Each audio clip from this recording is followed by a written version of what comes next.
Bonne année! Plein de bonnes choses pour cette année 2024. Franchement, waouh, c'est vraiment une grâce que vous puissiez vivre cette année 2024. Alors, j'espère que vraiment vous avez fait des vraies prières pour cette année, Vraiment. que vraiment vous avez proclamé des bonnes paroles. Et si vous ne l'avez pas encore fait, nous, on le fait pour vous. On proclame la réussite, on proclame l'ascension en Christ, on proclame les portes qui vont s'ouvrir, on proclame que les connaissances vont s'élargir en Christ, bien évidemment, que vous allez être plus zélés que je ne l'avais jamais été auparavant et que le Seigneur va vous faire énormément de bien. Franchement, encore un grand, grand, grand merci pour votre amour, pour vos partages. On a vu que malgré qu'on a été absente quand même pendant 2 semaines. Ouais, il y en a 120 au moins qui se sont abonnés. Franchement, c'est sans pub, sans rien, sans que dalle. Franchement, ça fait trop chaud au cœur. On a reçu des retours magnifiques de personnes qui ont été touchées, qui avaient besoin de discuter. Et d'ailleurs, j'en profite. Franchement, sentez-vous à l'aise de nous écrire. Et si vous avez à cœur de discuter avec nous d'un sujet ou autre qui vous est venu à l'esprit pendant que vous regardez nos vidéos, n'hésitez pas de le faire. On est bien évidemment là aussi pour s'encourager, pour s'exhorter, comme la parole de Dieu le recommande, de s'exhorter les uns les autres. C'est très important. L'existence de cette chaîne, c'est vraiment de faire en sorte que vous puissiez revenir à Christ ou venir à Christ tout simplement. Donc franchement, on est vraiment tout oui en fait. Bien évidemment, il n'y a pas de problème à ce niveau-là. On fera toujours en sorte de vous répondre en heure possible. Donc voilà. Aujourd'hui, c'est un sujet fâcheux parce que on s'est dit que vraiment on voulait que pour 2024, tout ce qui est négatif en fait puisse partir. La porte. Bye. Bye bye. Tout ce qui était en 2023 reste en 2023. Merci, au revoir. Beaucoup. Donc on ne veut plus des choses négatives et on avait vraiment à cœur en fait de parler des relations toxiques. Pourquoi parler des relations toxiques? Parce que non seulement elles font partie de notre témoignage, mais parce qu'elles ont eu énormément d'impact personnellement dans nos vies, dans notre manière de vivre par après. Ouais, notre manière de conduire. Et on va parler de relations toxiques en relations amoureuses. On estime que dans la vidéo de l'amitié, on a donné assez d'éléments que pour éviter d'être dans une relation toxique en amitié. Donc du coup, ici, on va se permettre de parler de relations toxiques dans les relations amoureuses. Bien évidemment, on se base sur la parole de Dieu et sur notre témoignage personnel. Donc voilà. Je vais commencer par vous donner une petite définition de ce qu'on appelle une relation toxique. Alors, une relation toxique, c'est une union entre deux personnes où l'une des deux personnes ou toutes les deux personnes adoptent des comportements nuisibles, moroses, inconfortables et tout simplement toxiques l'un envers l'autre, qui empêchent tout simplement à la relation de fleurir et aux deux personnes d'évoluer en tant que personne à part entière et en tant que personne dans la relation. Il est important de savoir que c'est pas parce qu'on est dans une relation toxique qu'on est forcément une personne toxique. D'accord? Parfois, on peut se retrouver dans une relation toxique, mais dans la vie de tous les jours, on va dire, en dehors de cette relation, on n'est pas forcément une personne toxique. Le simple fait de se retrouver dans une relation où on adopte des comportements toxiques nous amène vers des habitudes toxiques dans cette relation. Mais, bien évidemment, il y a aussi des personnes qui sont des personnes qui partagent des relations toxiques et qui sont en plus de ça des personnes toxiques. Lorsqu'il y a une union entre deux personnes, la Bible nous dit clairement qu'elle prône 3 grands axes. Bien évidemment, il y a plusieurs axes dans une union parce qu'il y a plusieurs éléments. À côté du fait d'avoir Jésus au milieu de nos couples, bien évidemment. Mais moi, en tout cas, personnellement, j'en ai relevé 3 que je trouve très importants. Première chose, c'est que l'union doit refléter l'amour. Dans Éphésiens 4, on en parle lorsqu'on demande aux femmes d'être soumises à leur mari et aux maris d'aimer leur femme comme Christ a aimé l'Église. Je ne sais pas si vous vous rendez compte déjà de la responsabilité en tant qu'homme. Et c'est vrai que peut-être les gens ils vont dire oh mais là on parle de mari et femme nanani nanana. C'est vrai, mais il faut savoir une chose. Ce n'est pas au moment où tu deviens mari et femme que tu dois adopter les comportements de mari et femme. Il y a la période de fréquentation. Il y a la période de fréquentation où il faut tout simplement se préparer en fait. Donc toutes ces choses-là, c'est très important de les connaître. Et pourquoi je parle d'une grande responsabilité? Parce que Christ, il faut savoir que rien que vous-même, dans votre relation avec Dieu, vous avez sûrement eu un moment où vous avez rejeté Dieu. Vous avez sûrement eu un moment où vous n'avez pas écouté la parole de Dieu, où vous avez été capricieux ou capricieuse. Mais Dieu, dans son amour et dans sa patience, a attendu le bon moment et a toujours gardé ses bras ouverts. Et c'est la même tâche qu'il donne en fait aux hommes. Donc forcément, lorsqu'un homme a un caractère contraire à ce que décrit en fait ce verset, ça pourrait que avoir des répercussions néfastes sur nous-mêmes et sur la relation. La parole de Dieu prône l'union. C'est très très important pour la simple et bonne raison que l'union en fait est le fruit de l'amour. Et enfin, Dieu nous demande de pratiquer de manière régulière le pardon. Et je pense que ça c'est quelque chose qu'on a souvent discuté dans nos dernières vidéos, que ce soit par rapport à l'amitié, etc. C'est vraiment très important de pratiquer les pardons dans une relation en général en fait. Parce que vous savez, dans notre relation avec Dieu, on demande constamment pardon à Dieu. Parce que nous sommes des êtres humains, que nous faisons des erreurs, que nous avons dit, fait, pensé des choses qui faisaient qu'on était, entre guillemets, infidèles à Dieu. Et ça peut être la même chose avec notre partenaire. Notre partenaire pourra peut-être faire ou dire ou penser des choses, bon, penser on ne pourra pas savoir, mais en tout cas faire ou dire des choses qui vont nous déplaire en fait. Et il faut vraiment avoir cette habitude de pratiquer le pardon. Et pas seulement pratiquer le pardon de l'autre, mais d'être capable aussi de se pardonner lorsqu'on est sorti en fait d'une relation toxique. Pourquoi je dis ça? Enfin, vous allez comprendre ça de toute manière plus tard lorsqu'on va embrayer sur nos témoignages.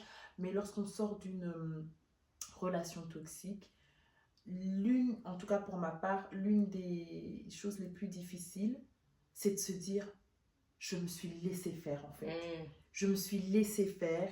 J'ai laissé cet homme piétiner sur moi. J'ai laissé cet homme m'empêcher d'évoluer. Et on a du mal à se pardonner. Et le diable, en fait, viendra toujours dire des choses. Mais il faut savoir, c'est que dans Romains 8, il est dit qu'il n'y a plus de condamnation pour ceux qui vivent en Christ. Lorsque vous avez demandé pardon à Dieu par rapport à cette relation, lorsque vous avez décidé de quitter cette relation, lorsque vous avez décidé de prendre les choses en main par rapport à votre marche avec Dieu, le diable pourra dire ce qu'il voudra, mais il n'a plus de condamnation parce que vous êtes en Christ. Dieu, lorsqu'il s'est donné à la croix, c'est pour que vous puissiez être libre. Et lorsqu'on parle de liberté, on ne parle pas forcément de liberté d'expression, etc.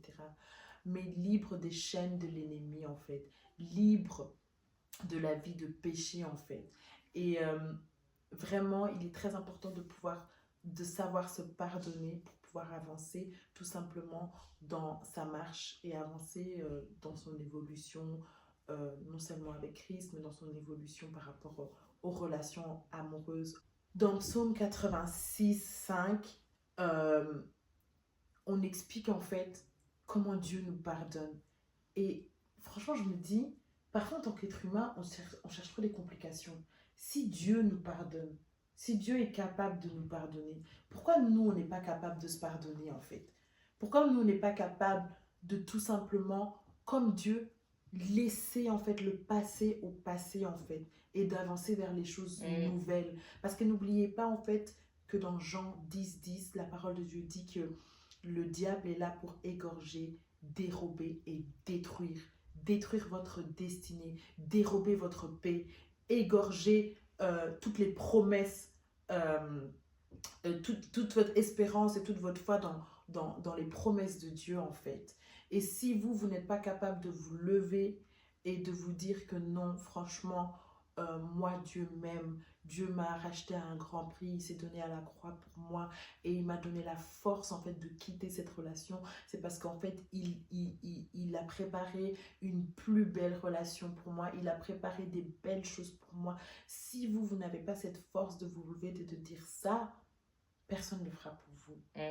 Donc c'est vraiment très très très très important de tout simplement, comme je dis toujours, revenir à Dieu en fait. Et de savoir se pardonner et pardonner la personne. C'est ça. Mais tu sais que c'est un peu complexe aussi parce qu'il y en a qui vont te dire, il y en a ils vont te faire des témoignages où ils vont te dire, ouais, moi c'est la personne quand elle n'était pas dans le monde, quand elle était dans le monde, elle m'a fait du mal, mais après elle a donné sa vie à Dieu et on a fini notre vie ensemble, tu vois. Et il y a peut-être des gens qui vont se dire, ouais, mais comment eux, regarde, son gars l'a trompé toute sa vie, par exemple, pendant des années, elle est restée et maintenant Dieu les a bénis. Limite, peut-être il est devenu pasteur ou je sais pas, peu importe, mais il a donné sa vie à Dieu et tout. Même un gars, c'est un gangster, comme les films là, il m'a matrixé. C'est un gangster, etc. Mais il a donné sa vie à Dieu et tout.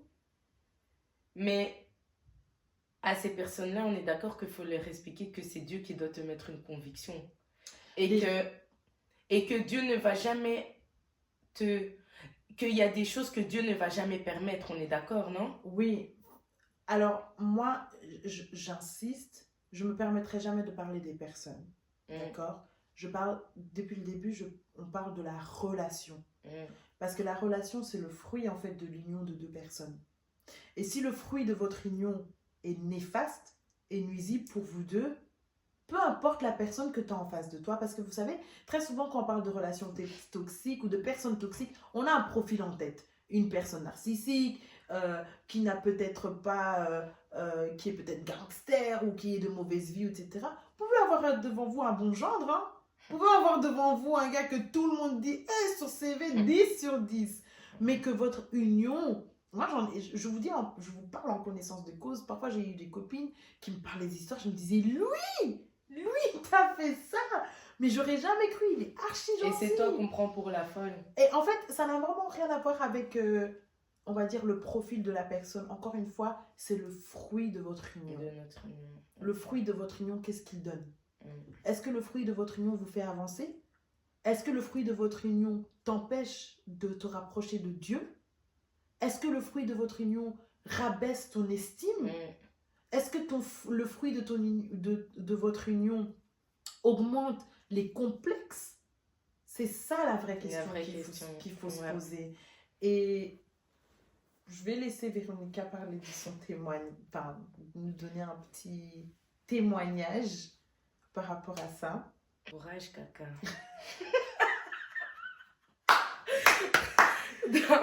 Soyons sages. Non, je vais être très sage. Moi, j'ai clairement connu une seule relation toxique.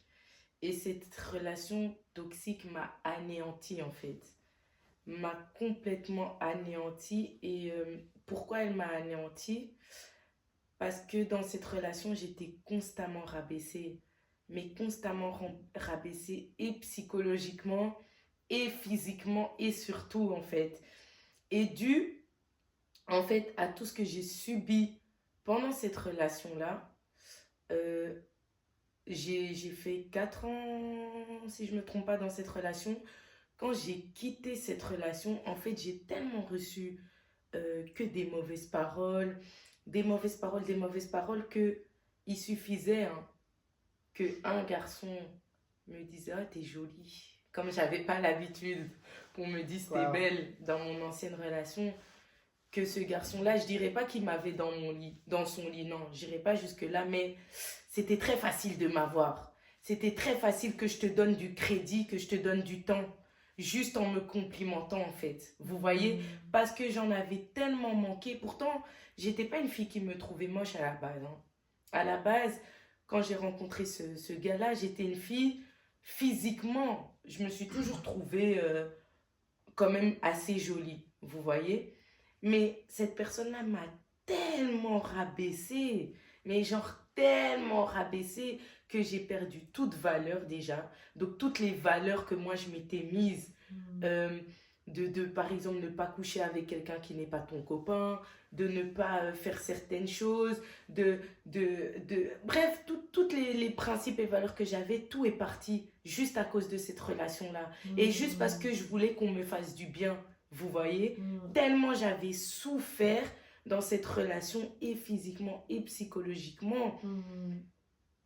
Et que bien sûr, je m'en suis pas remise à Dieu. Hein. Quand tu t'en remets pas à Dieu, tu vas dans le monde.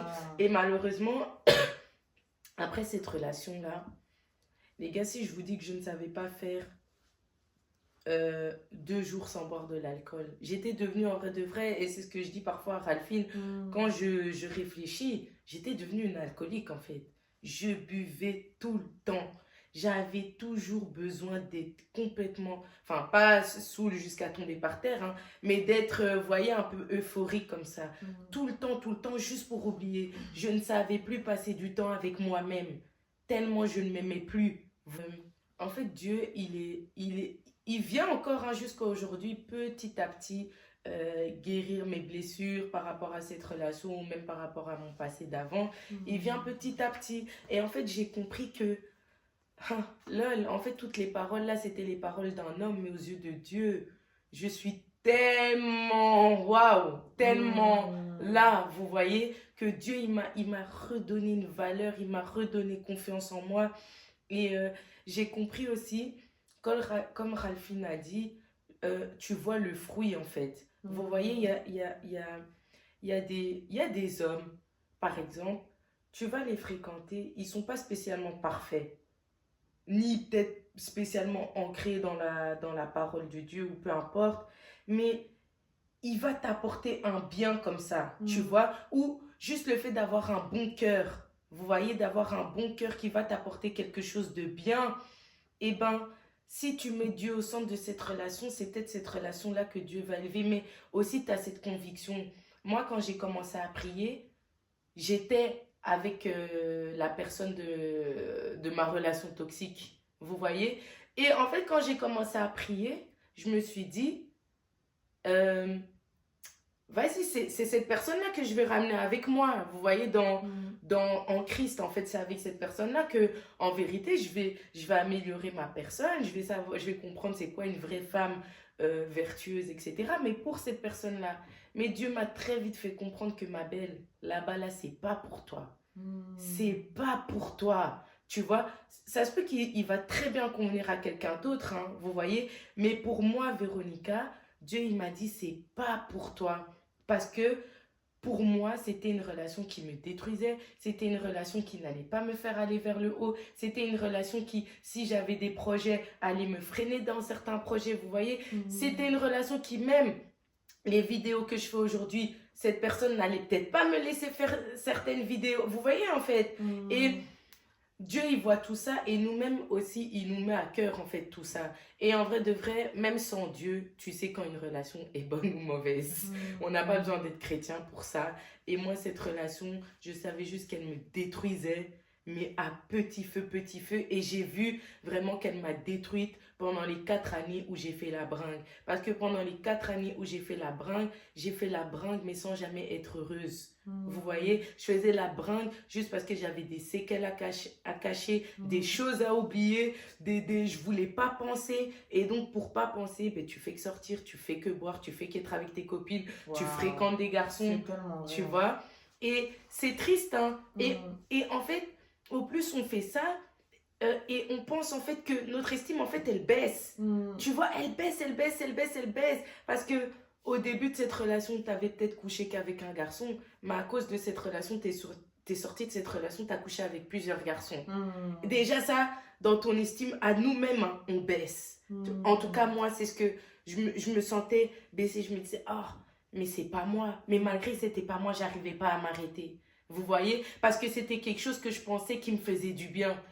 Je parle de tout, là, hein, de sortir, les copines et tout. C'était quelque chose, je pensais, qui me faisait du bien, qui me faisait ne plus penser à ma relation. Or que non, le lendemain, je me réveillais, bam, ça revenait. Et il suffisait en fait que je rebois pour que je reoublie. Vous voyez? Jusqu'au jour où j'ai rencontré Dieu et que aujourd'hui, en fait, j'ai plus du tout ça. Et aussi, pourquoi souvent certaines filles, on se laisse être dans une relation toxique, c'est parce qu'on a cette dépendance affective là. Vous voyez, et moi, depuis que je prie, j'ai plus du tout de dépendance affective.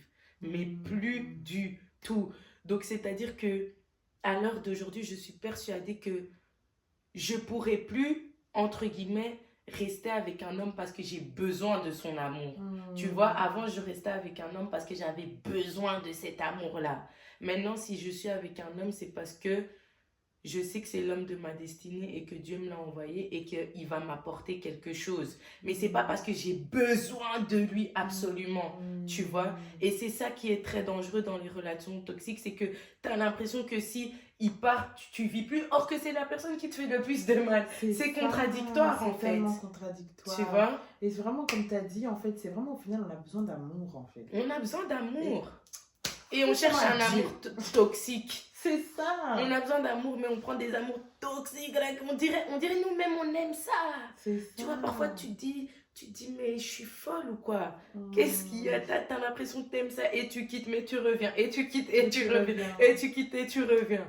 Tu vois? Parce que aussi, cette personne, elle va te dire des phrases du style t'es moins que rien, t'es une merde, personne ne te voudra. Et en fait, ce genre de phrases, ça rentre dans ta tête. Tu vois. Et comme toi, tu fréquentes pas des bons gars, après, mais tu te dis, mais en fait, cette personne a raison. Cette personne a raison. En vrai, c'est vrai, personne ne veut de moi. Hein, personne ne voudra de moi. Donc, autant que je retourne vers cette personne. Moi, c'est ça que j'avais. Cette personne m'a tellement rabaissé aussi, même niveau... en mode personne ne voudra de moi. Les mecs, ils voudront de moi que pour mes fesses. Des trucs comme ça. En fait, il y avait des fois, je me disais... C'est réel, en fait, il a raison. Donc, autant que je retourne seulement vers lui. Tu vois, ça prouve à quel point les paroles, vraiment, c'est une porte ouverte de dingue. Ça détruit. Hein. Ça détruit de dingue. Et en fait, pour ma part, en fait, quand je l'ai entendu dire que quand tu sors d'une relation toxique, ben, t'as envie de te prouver. Je me suis rendu compte, en fait, tu sais que là, maintenant, à l'instant qu'on parlait, je me suis rendu compte qu'en fait, je pensais toujours avoir été dans une relation toxique, mais en fait, j'en étais dans deux. Parce qu'en fait, quand j'ai eu donc la première relation où ça n'a pas été, etc., à la fin de cette relation, je voulais un peu prouver que j'étais une nana cool, comme on dit. Une nana cool qui sort, qui fait ses trucs. Et en fait, c'était à cette période-là que je sortais de dingue. Et... en fait, c'est vraiment une dinguerie parce que pendant que tu parlais, les choses me revenaient. Et en fait, bon, no judgment, hein. Ici, on est dans une plateforme safe. J'en étais arrivée à un point où je jouais avec les gars. Ah ouais, fort, hein. C'était nous les hommes. Moi, fort. Vendredi, je capte quelqu'un. Midi. 16h, je fais genre, je prends mon train, j'ai un truc à faire avec ma maman. Ouais, c'est ça. Je descends à l'arrêt d'après. Je capte le prochain. 19h, je dois rentrer chez moi, j'ai un truc à faire avec ma pote. Ouais, c'est ça, il y a quelqu'un qui m'attend à la gare en fait. Désolée. Et ça, 2 jours d'affilée. J'avais même des copines qui se moquaient de moi, fait hé Ralphine, on savait pas que t'étais comme ça, même j'étais là en mode ah, it girl, hein. Mais j'avais un mal-être en fait en moi. J'avais un mal-être et je le sentais et c'est pour ça que je voulais trop sortir en fait. J'arrivais pas à rester les week-ends chez moi, c'était impossible. Parce que je devais soit être avec mes copines, soit avoir des dates, soit aller en te bois. Il fallait que je fasse quelque chose en fait. Je pouvais pas rester chez moi, lire. Impossible. Et j'ai fini par rencontrer quelqu'un. J'ai fini par match, entre guillemets, je pensais du moins, avoir matché avec quelqu'un. Et c'est là où, en fait, on se rend compte que quand tu as une mauvaise expérience, tu traduis tout mal. Vous savez, j'entends souvent des gens dans le développement personnel dire « Oui, quand tu rencontres quelqu'un, il ne faut pas raconter toute ton histoire, tu lui donnes l'occasion de te tirer dessus, nanani, nanana. » Mais ça, moi, je ne suis pas d'accord, en fait. Parce qu'une relation qui est saine, ou du moins une personne qui est une bonne personne, Lorsque tu lui fais part de ta vulnérabilité, lui, il prend ça comme un privilège en fait. Il se dit, ah oui, là, la nana, elle me raconte quand même des trucs intimes. Elle me fait confiance. Donc en vrai de vrai, elle se voit loin avec moi. Celui qui va en profiter, c'est celui en fait tout simplement qui a déjà des mauvaises pensées dans sa tête. Et il ne faut pas qu'en fait qu'on devienne des personnes fermées à cause de mauvaises personnes. Et que du coup, lorsqu'on rencontre celle que Dieu nous a destinée, que cette personne-là doive subir les conséquences en fait. Non, c'est pas à la personne d'après de subir des conséquences, de commencer comment on appelle ça, comme je dis souvent, commencer à casser le mur de Berlin que toi-même t'as construit. Mais soeur. Parfois, Dieu, il permet de mettre sur ton chemin quelqu'un qui va t'aider, mais toi, tu dois quand même faire un travail en amont. C'est pas une personne qui va complètement... C'est toujours Dieu qui est souverain dans nos vies. N'oubliez pas ça. Dieu, bien évidemment, il va utiliser des personnes pour t'aider, etc. Et de toute manière, j'ai toujours dit, tu peux être guéri comme tu veux. C'est qu'en pratiquant que tu sauras vraiment si tu as été guéri et que tu vas pleinement aussi voir ta guérison, vivre, exercer ta guérison. C'est vrai. Mais tu as un travail à faire en amont. Et pour ma part, j'avais tout livré sur un plateau à ce garçon-là. Je lui avais dit tout. Et un peu comme Véronica, ce qui m'avait la plus grosse séquelle que j'avais de cette relation-là, de la relation précédente, était le fait que j'étais peu complimentée. Déjà que j'avais des complexes par rapport à mon physique à cette époque-là, mais j'étais peu complimentée. Et je lui avais fait part de tout ça. Et c'était un homme, il me complimentait matin, midi, soir, tout le temps, tout le temps, tout le temps. Mais, hey! Hey! On ne pleure pas! Parce que c'est que Sylvie, c'était très joli. Non, mais il y a eu vraiment beaucoup de choses qui se sont passées pendant cette relation. Et il y a deux grandes choses que j'ai retenues de cette relation. Première chose, c'est que une personne de votre entourage n'apprécie pas que la personne que vous fréquentez est une chose. Mais que tout votre entourage n'apprécie pas la personne que vous fréquentez, là, il faut commencer à se poser des vraies questions. Parce que moi, en vrai de vrai, personne. En fait, je ne vais même pas aller chercher. Personne appréciait cette personne. Et c'était même pas forcément des gens qui le connaissaient, parce que c'était même pas une personne qui était forcément connue dans ma vie. Personne appréciait son comportement, son caractère, la manière dont il se conduisait avec moi. En fait, personne. Et déjà ça aurait dû me mettre la puce à l'oreille, en fait. Et c'est pour ça que moi, je dirais, c'est très, très, très important. Bien évidemment, le choix de Dieu reste le choix de Dieu, mais Dieu permettra à ce que vous soyez avec une personne qui est validée par la majorité. La seconde chose que je retiens, c'est vraiment lié aux mauvaises paroles. Lorsque je vous dis que tous les jours j'ai été insultée, c'est pas des blagues. Tous les jours j'ai été insultée de tous les noms. De tous les noms. Mais quand je vous dis de tous les noms, c'était vraiment de tous les noms. Et oui. Vous voyez, moi j'étais la copine que quand je voyais un gars venir vers mes potes ou quoi, j'étais la première à embrouiller en mode tu veux quoi? Mais cet homme-là était capable de m'insulter matin, midi, soir. Je ne réponds pas à son message à temps, il m'insulte. Je ne fais pas les choses comme il veut, il m'insulte. Et c'était pas des petites insultes. C'était pas c'était vraiment des insultes, des vraies insultes. Et ça m'a trop blessée parce qu'en fait, les insultes qu'il disait, c'était vraiment des trucs graves en fait. Où je me disais, mais... C'est des trucs très très graves. Hein. Je me dis, mais d'où... En fait, je sais pas comment expliquer. Vous savez, il y a des insultes où vous vous sentez pas concerné, genre. Donc, vous êtes même pas touché. Mais il y a des insultes où vous dites, mais c'est grave. Et c'est la même personne à qui je me confiais. Et en fait... Qui reprend ça contre toi. C'est une dinguerie. C'est vraiment ce qu'il faisait. En fait, ce qui m'a fait le plus mal, c'est que... vous voyez, j'avais un problème de confiance avec les hommes. Et avec la relation précédente, ça avait augmenté fois 1000. Il m'avait donné l'espoir que je pouvais lui faire confiance. Donc du coup, je lui avais raconté tout en fait, tout ce qui me pesait. Et pendant en fait nos disputes, etc., il me ressortait ça, mais il le retournait en mode, s'il t'est arrivé ce qui t'est arrivé, c'est parce que tu le méritais. Et en fait, mais... C'est de ouf, mais tu sais que ça me fait penser à quoi? Moi, mon père est mort.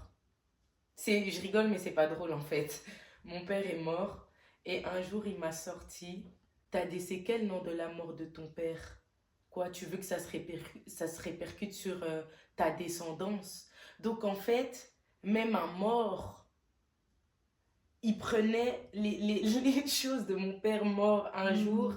Il m'a attaqué en disant sur les réseaux sociaux, ouais, ne sortez jamais avec une fille qui n'a pas de père. Les gars, vous voyez, ce jour-là, j'ai cru que j'allais tuer quelqu'un.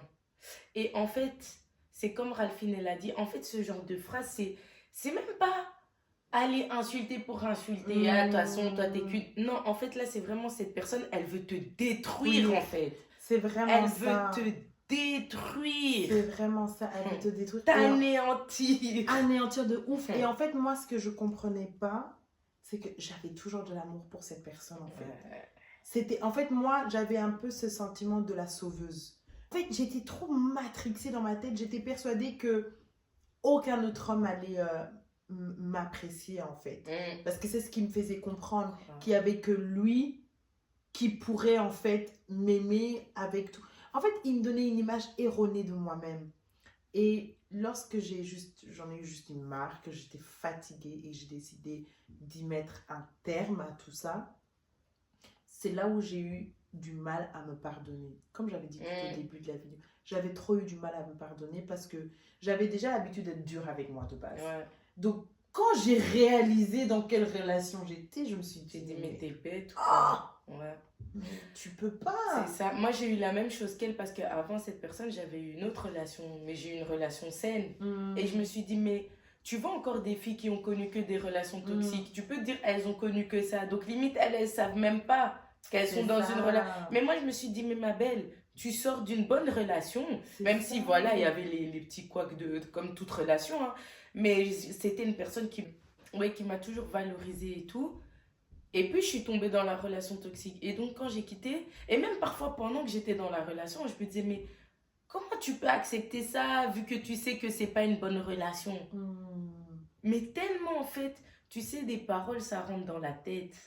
Les mauvaises paroles, parfois, ça rentre tellement et ça reste ancré. Et c'est la vidéo de laquelle on va parler la semaine prochaine. Les paroles sont destructrices. Le pouvoir est dans notre langue.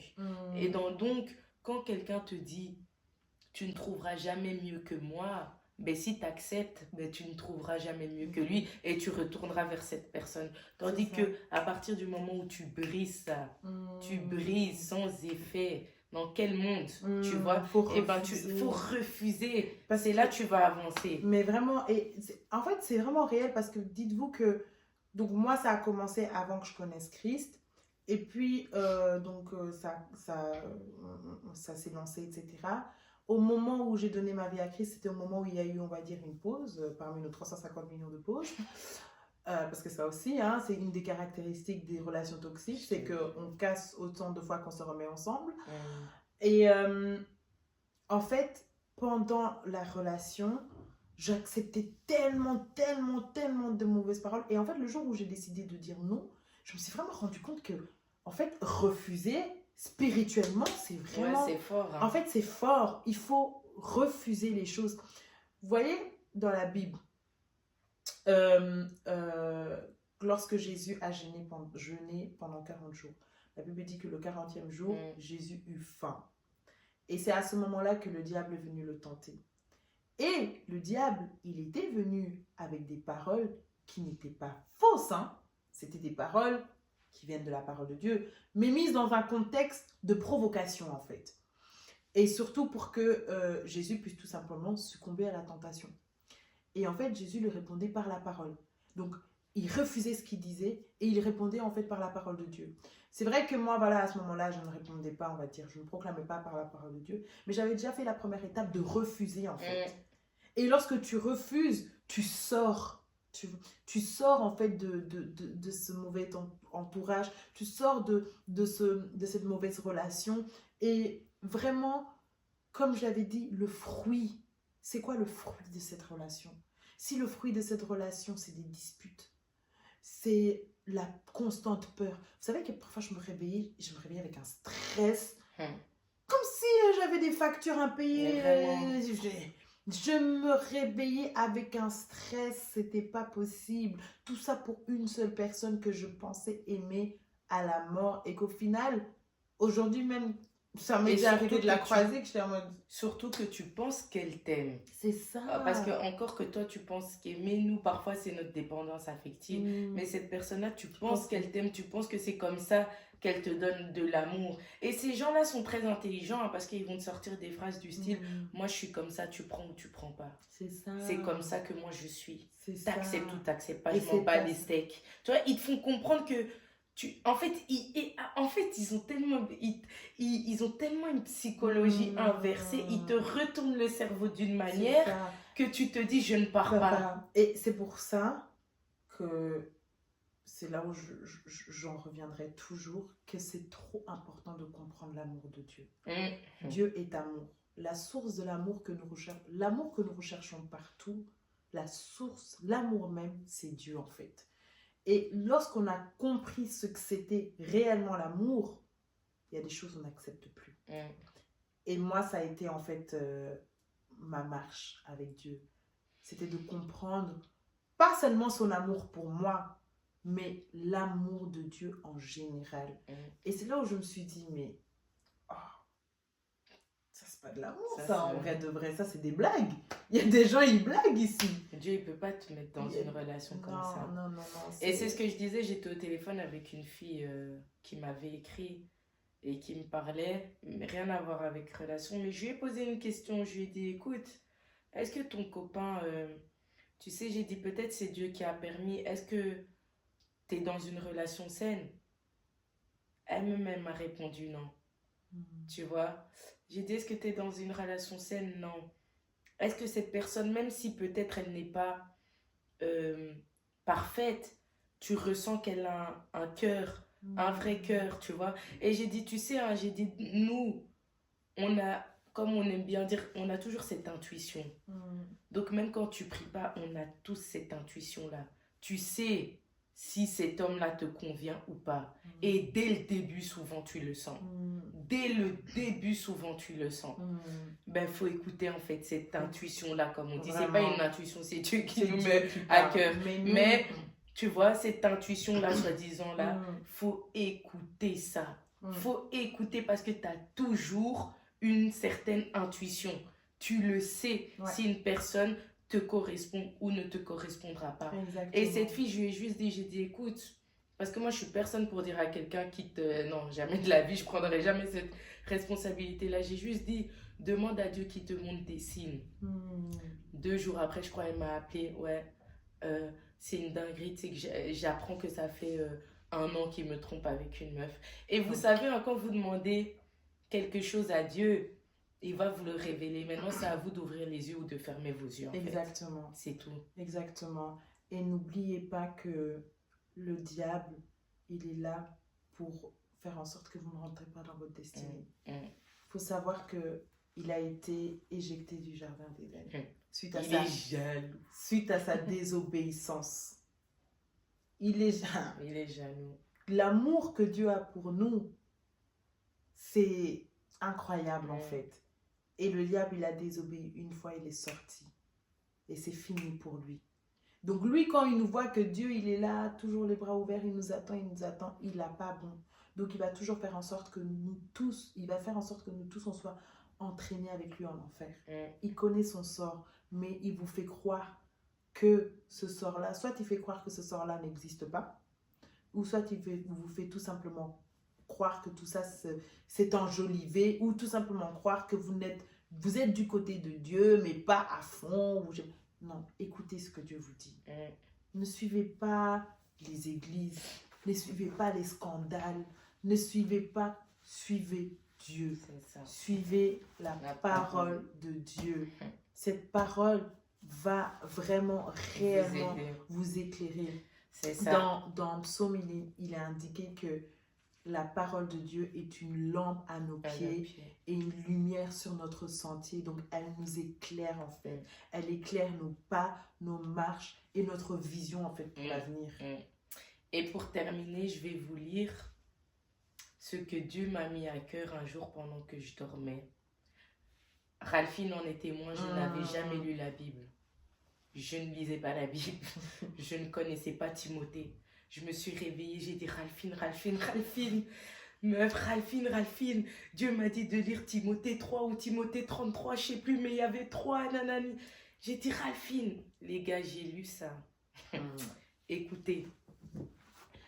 Donc ça dit, sache que dans les derniers jours, il y aura des temps difficiles, car les hommes seront égoïstes, amis de l'argent, fanfarons, hautains, blasphémateurs, rebelles à leurs parents, ingrats, irreligieux, insensibles, déloyaux, calomnieurs, intempérants, cruels, ennemis des gens de bien, traîtres, emportés, enflés d'orgueil, aimant le plaisir plus que Dieu, ayant l'apparence de la piété, mais reniant ce qui en fait la force. Éloigne-toi de ces hommes-là. Il en est parmi eux qui s'introduisent dans les maisons et qui captivent des femmes d'un esprit faible et borné, chargé de péché. Les gars, ça là, ça veut tout dire. Vous voyez, quand j'ai lu ça, j'ai dit c'est une dinguerie. Parce que c'était mon truc en fait. Je sortais d'une relation et Dieu m'a mis ce verset à cœur. Je n'avais jamais lu la Bible, les gars. Vous voyez? Donc en fait, même dans la parole de Dieu, Dieu nous fait clairement comprendre que les relations toxiques, les gars, c'est pas pour nous. C'est pas pour nous. C'est pas pour nous. Dieu, il a des plans merveilleux pour nous, des plans merveilleux. Donc, accrochons-nous à Dieu. En cette année 2024, encore une fois, je le dis au nom de Jésus, je refuse pour toi une relation toxique.